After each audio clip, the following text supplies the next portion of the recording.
সবাইকে happy new year. তো দেখো আমাদের বাড়ি আমরা এভাবে সাজিয়েছি। এটা তো আমাদের বাড়ি নয়, আমাদের ভাড়া। তো আমরা এখানে থাকি, তো বাড়ি বলে ভেবে নিয়েছি। দেখো সাজিয়েছি, আগেই সাজিয়েছিলাম, ক্রিসমাসে সাজিয়েছিলাম, কিন্তু ক্রিসমাস তো করতে পারিনি, আমাদের যেতে হয়েছে মেডিকেলে। তার জন্যে ক্রিসমাস আর কি করব, মানে সাজিয়েছিলাম। এখানে সবাই সাজায়, এখানে বড়দিনে সবাই সাজায়, তো আমরাও সাজিয়েছিলাম। দেখো এভাবে সাজিয়েছিলাম। কিন্তু আমাদের তো পরে হলেও নতুন বছরের শুভেচ্ছা রইল তোমাদের সবাইকে, হ্যাপি নিউ ইয়ার। তো পরে জানালাম, আশা করব যে আমার এই বছরে আমার ছেলে সুস্থ হয়ে যায়, আর কোনো বাধা বিপত্তি না আসে, মেডিকেলে না ধরতে হয়। তোমরা সবাই এটাই আমাকে আশীর্বাদ করবে। আর তোমাদেরকে সবাইকেও এই নতুন বছর অনেক ভালো কাটুক, অনেক সুন্দর কাটুক, আর কোনো বাধা বিপত্তি না আসে। সবাইকে যেন সবাই আনন্দমতে এই নতুন বছরে কোনো বাধা বিপত্তি না আসে, যেন সবাই আনন্দ ফুর্তিতে থাকতে পারে, সেটাই কামনা করব। মানে আমি ভিডিওগুলি এডিট করতে পারিনি আগে, ভিডিওগুলি মানে মেডিকেলে ছিলাম, তো টাইমলি ভিডিওগুলো দিতে পারিনি। ওর থেকে ভিডিওগুলি দিব।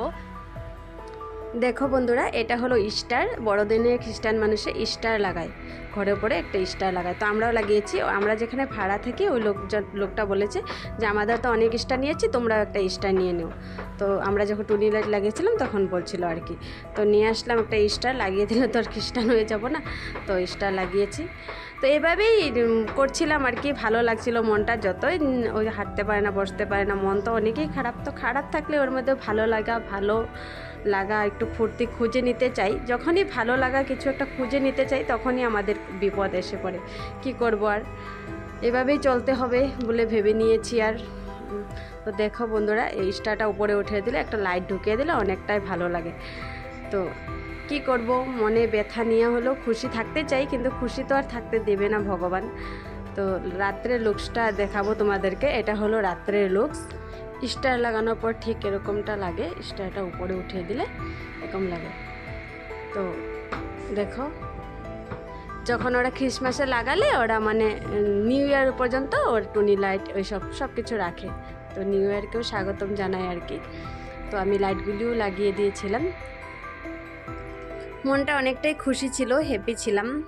হ্যাপি বলতে এভাবেই চলতে হবে আর কি, জানি। তো ওরও কিছু ইমপ্রুভ হয়েছিল, থেরাপি করানোর পর কিছু ইমপ্রুভ হয়েছিল। ঘাটটা সোজা করতে পেরেছিল, বসাটাও মানে প্রায় এসে পড়েছিল বলতে পারবো না, মানে বালিশ উলিশ দিয়ে রাখলে বিছানাতে বসালে একটু মানে বসার চেষ্টা করছিল আর কি। তো এভাবেই ভেবেছি আর হয়ে যাবে এখন থেকে, চাই সম্পূর্ণ না হলেও কিছু তো হবে। তো এখন খিঁচুনিতে অনেকটাই দুর্বল হয়ে গেছে।